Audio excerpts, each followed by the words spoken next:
A ideia dessa apresentação é fazer um relato dos principais resultados, insights do nosso projeto intitulado Validação, Otimização e Usabilidade de Simulação a Eventos Discretos aplicado na indústria. Esse foi um projeto financiado pela FAPEMIG, com esse número aí do processo, da demanda universal de 2018, que foi concluído agora, né, em junho de 2024. Houve uma alteração no prazo aí em função, acho que principalmente da pandemia. Então, minha ideia é fazer um relato aí sintético sobre o que foi esse nosso projeto, que foi muito bem sucedido. Então, foram basicamente duas instituições principalmente envolvidas. Eu sou professor titular da Universidade Federal de Itajubá, né, do Departamento de Engenharia de Produção e Gestão, e a FAPEMIG, que nos ajudou, né, com o financiamento de parte desse projeto. Nesse endereço, né, é onde é o link desta apresentação, desse resumo. Então, para poder acessar e divulgar, esse é o link que está disponível aí com essa pequena apresentação. Esse é o grupo que eu coordeno de pesquisa aqui na Universidade Federal de Itajubá. Ele tem a sigla NEAD e vem de Núcleo de Estudos Avançados para Auxílio à Decisão. Esse grupo ele trabalha principalmente em manufatura, mas também apoiando logística e também em healthcare nos últimos anos. Além da simulação, que é o objeto principal do grupo, né, de trabalho, de pesquisa, a gente traz juntos outras ferramentas que ajudam para poder montar melhores modelos para ajudar na decisão do mundo real. Entre elas, a gente pode citar a otimização, inteligência artificial, indústria 4.0, Lean Manufacturing, Six Sigma e realidade virtual.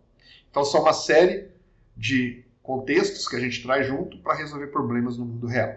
Esse grupo foi fundado em 2007. Nós temos vários professores do programa aqui de mestrado e doutorado, e também vários alunos de graduação, mestrado e doutorado e pós-doutorado nos ajudam nos desenvolvimentos que a gente tem trabalhado nesses últimos anos. Esse slide, né, mostra o tipo de problema que a simulação de eventos discretos se propõe a trabalhar. É quando nós temos interdependência entre atividades e aleatoriedade. Então, nesse caso aí, como a gente está mostrando, imaginando um sistema de produção qualquer, onde nós temos 3 tarefas que têm que ser feitas para processar, né, o que a gente precisa fazer. Então, ela entra, vai ter um tempo para executar no primeiro posto. Nesse exemplo, é uma distribuição normal. Depois, terminado nesse posto 1, vai para o posto 2, no caso, uma distribuição triangular. E depois, no terceiro posto, uma distribuição uniforme. E sai do sistema.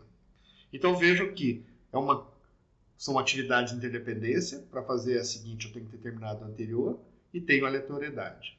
Então, quando nós temos problemas desse tipo, é que a gente usa a simulação de eventos discretos para resolver esses problemas. Para fazer modelos, para nos ajudar na tomada de decisão. E esses tipos de sistemas que têm interdependência e aleatoriedade, a gente consegue encontrar em vários setores, principalmente manufatura, por exemplo, em células de fabricação, onde a gente tem várias máquinas, né, e a peça passa por essas máquinas e tem aleatoriedade nos tempos. Mas também em healthcare, por exemplo, como uma pessoa vai ser atendida no pronto-socorro. Então, ela vai chegar, ela vai esperar ali alguma fila, vai ser atendida, depois ela vai fazer um exame. Então, são tudo atividades interdependentes e que têm aleatoriedade. Então, todo problema que a gente tiver que tenha interdependência e tenha aleatoriedade é candidato a ser equacionado, ser modelado por simulação a eventos discretos. Então, a raiz, né, o principal ponto da nossa pesquisa aborda problemas desta natureza. Para resolver problemas como esse que foi descrito, interdependência e aleatoriedade, ferramentas convencionais como, por exemplo, fazer planejamento usando planilha, Excel, por exemplo, não vai ser fácil criar modelos que representem a realidade. Para isso, existe uma série de softwares que a gente encontra no mercado, comerciais, outros não, para resolver esse tipo de problema. Então, no nosso laboratório, nós temos parcerias com vários desses fabricantes de softwares. Mas isso é um processo, o software é apenas uma etapa dentro desse processo. Então, o que acontece? Para resolver esses problemas dessa natureza, nós temos uma metodologia que foi desenvolvida no nosso grupo de pesquisa que divide esse processo em 3 grandes etapas. Na parte da concepção, nós vamos estudar o processo. Nós vamos ver, levantar os dados, fazer um mapeamento desse processo. Ali, muitas vezes, a gente já consegue descobrir várias coisas interessantes que podem ser feitas para melhorar o nosso sistema, seja manufatura, healthcare ou serviços. Depois, na segunda etapa, na implementação, a gente vai desenvolver um modelo computacional. Esse modelo computacional, a gente tem uma série de softwares que pode fazer isso, que facilitam essa modelagem, que não seria tranquila se eu não tivesse essas ferramentas. Mas nessa etapa também tem pontos muito importantes que foram abordados nessa pesquisa, que é validar o modelo computacional. Como você vai tomar decisões que refletem o mundo real, por exemplo, eu vou colocar uma nova máquina para poder aumentar a minha produtividade, qual é a confiança que eu tenho no resultado desse modelo?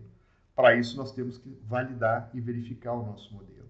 Então, nós trabalhamos com muito desenvolvimento nessa parte para poder fazer essas validações, principalmente quando a gente fala em engenharia digital, para poder trabalhar com isso e ter confiança no resultado para as tomadas que a gente vai ter no mundo real. Então, essa parte de validação gerou uma série de trabalhos aí no nosso grupo para melhorar essa parte. E na última etapa desse processo é a etapa de análise, onde a gente tem confiança, a gente entendeu o processo, a gente viu que tipo de problema que a gente quer resolver, a gente modelou, validou o modelo e aí nós vamos fazer experimentações. Nós vamos implementar um terceiro turno nessa fábrica, nós vamos colocar uma nova máquina, nós vamos colocar um novo operador, ou seja, um hospital, como é que nós vamos dispor, né, as várias etapas de processamento do nosso paciente, seja para um raio-x, seja para tomar um soro, como é que nós vamos dispor o layout disso para que a gente possa ter a maior eficiência possível no uso dos recursos. Então, nessa hora, se a gente tem confiança no modelo que foi desenvolvido para estudar essa situação, é aqui na análise que a gente vai tirar as nossas conclusões para tomar as nossas decisões. E aqui também a gente tem uma série de desenvolvimento que a gente vem fazendo, trazendo aspectos, né, de estatística para poder fazer essas análises e fazer experimentações de uma maneira organizada para que a gente possa entender melhor a realidade que a gente está trabalhando. Então esse é o processo que a gente advoga, né, que todo projeto que a gente faz, todo processo que a gente vai implementar em que a simulação de eventos discretos é a ferramenta que a gente vai usar, a gente usa esse procedimento. Tem sido usado numa série de projetos, não só na Unifei, mas também em outras universidades no Brasil, que seguem essa sequência, né, para que possam desenvolver bons modelos e principalmente tomar boas decisões. Em modelos como esse, que representam uma célula de manufatura, fica claro o que nós queremos, principalmente nesses desenvolvimentos. É fazer modelos que representem a realidade de nesse caso, uma manufatura, do setor industrial, onde nós queríamos estudar uma série de melhorias que deveria ser feito para aumentar a produtividade. E aí nós combinamos isso desenvolvendo nas etapas que foi apresentado para vocês anteriormente, né? Sobre as três etapas. Usando o software adequado, a gente chega em resultados como esse, onde nós estamos olhando de uma forma bem crítica tudo que acontece. Em poucos minutos a gente simula meses, anos, e aí nós vamos ter uma ideia, poder usar esse modelo para fazer experimentações, agregar coisas que eventualmente a gente pode querer, colocar uma nova máquina, colocar novos operadores e ver o resultado que isso vai ter no que nós estamos estudando. Por exemplo, a produtividade dessa célula. Então são coisas como essa que são o objetivo principal desse nosso trabalho. E com isso a gente traz uma série de coisas, como por exemplo, a otimização. Nós podemos ver o que é melhor colocar 2, 3, 4, 5 funcionários combinados com o número de máquinas. Se a gente não tem um procedimento matemático adequado para fazer isso, né, isso é difícil de ser estudado. Então, aí trouxe uma das coisas interessantes dessa pesquisa, que foi trazer junto a otimização, junto com a simulação. Então, tem trabalhos de doutorados muito interessantes que foram desenvolvidos para poder trabalhar essa questão, para que a gente, dentro de um tempo computacional adequado, a gente tivesse respostas interessantes para a tomada de decisão lá no mundo real. Isso é principalmente importante quando a gente está trabalhando com gêmeo digital, que é outra coisa importante desse trabalho, onde você vai ter um sistema de simulação conectado com a realidade. Esse sistema pode estar conectado lá para a fábrica. E, eventualmente, alguma coisa que acontecer, você acessa isso e você já reprograma automaticamente o sistema de simulação e isso volta com uma resposta, o que deve ser feito lá no sistema real. Isso foi uma das coisas interessantes também desse trabalho, que foi a questão do gênio digital.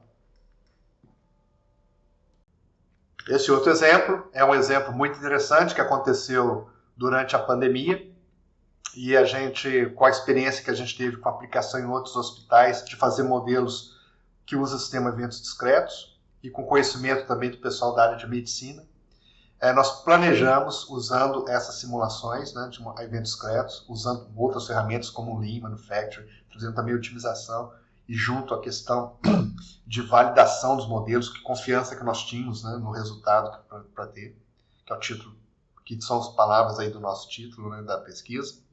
E aí, esse projeto foi feito aqui para a universidade. Naquela época que começou a pandemia, ninguém sabia muito bem como é que ia ser a demanda para o hospital. Então, nós fizemos uma parceria com a prefeitura e com o Hospital de Clínicas e fizemos um modelo para poder, eventualmente, se necessário, implementar o hospital de campanha aqui na universidade. O hospital ficou projetado com base de a experiência que a gente teve em outras aplicações, entre elas o Einstein, fizemos também o convidado do Einstein, e com isso ficou preparado. E toda parte de orçamento financeiro tinha sido reservado, mas em função do desdobramento não foi preciso implementar esse hospital de campanha aqui. Mas isso foi interessante, né, porque a gente pôde ter aí uma série de, usando, né, essas coisas que nós estamos fazendo de pesquisa para o bem aí da nossa sociedade. E trabalhando com modelos como esse que mostrei, um de manufatura e outro de healthcare, né, trazendo junto a questão da validação dos modelos, ter confiança no resultado do modelo para tomar decisões no mundo real, a otimização combinada com a simulação para a gente aumentar o espectro de estudar, né, as possibilidades de resultados num tempo computacional interessante, e também a questão da usabilidade, porque muitos desses modelos são desenvolvidos também usando óculos de realidade virtual, de tal maneira que a gente possa entrar dentro do modelo, por exemplo, dentro do hospital, e ver como é que vai ser o projeto ali do hospital. Ou dentro da fábrica, vendo como é que vai ser a disposição de máquinas. E nesse sentido foi muito interessante, vários trabalhos também estão sendo iniciados na questão de realidade aumentada.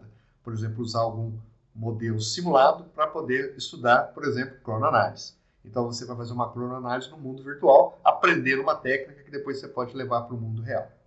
E com isso, com esses desenvolvimentos como esse, nós conseguimos muitos resultados interessantes.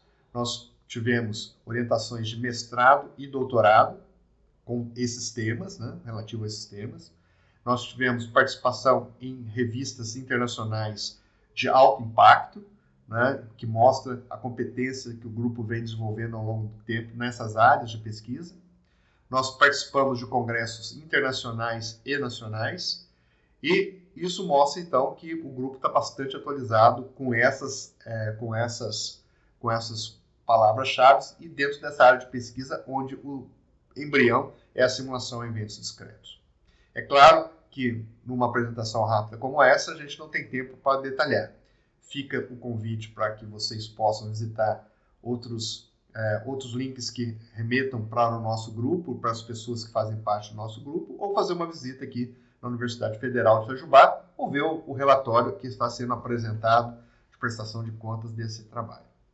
Então fica aí o convite para vocês, quem sabe, conhecer aqui a Universidade Federal de Itajubá, principalmente o nosso grupo, que tem sido visitado por muitas empresas, por muitas outras instituições. Nós também temos parcerias internacionais, entre elas a Argentina, onde a gente está desenvolvendo trabalhos internacionais em conjunto, usando a simulação em evento discreto. Fica aí o nosso agradecimento a todos que nos ajudam, né? Que não está necessariamente todos os nossos parceiros. Nós temos uma série de parceiros, mas relativo a essa pesquisa, queria agradecer muito a FAPEMIG, um órgão de fomento à pesquisa muito importante no nosso estado, que tem nos ajudado aí com o financiamento de vários trabalhos na área de simulação em evento discreto. Esse é mais um deles. Então, nosso agradecimento, que isso esteja acontecendo no nosso estado e que a gente possa mostrar isso para o mundo da forma que vocês viram, entre elas, as 7 artigos que foram publicados aí relativo a esse tema. Ao meu instituto, ao que eu participo, né, ao meu grupo de pesquisa e principalmente a Universidade Federal de Itajubá. Ficando aqui mais uma vez, né, um convite para que quem quiser visitar a gente aqui, será um prazer recebê-los aqui na nossa universidade. Com isso eu encerro essa pequena apresentação, esperando que eu tenha conseguido passar para vocês a importância dessa área de pesquisa, não só aqui no Brasil, mas ela é importante no mundo inteiro. Sempre tem alguma universidade trabalhando com isso aí nas principais universidades do mundo. E o financiamento que nós estamos tendo, principalmente para a PEMIG, né, nos ajuda a estar aí tentando ficar de igual a igual com essas universidades de ponta no mundo. Meu muito obrigado, e aí o meu e-mail, se vocês quiserem fazer algum contato.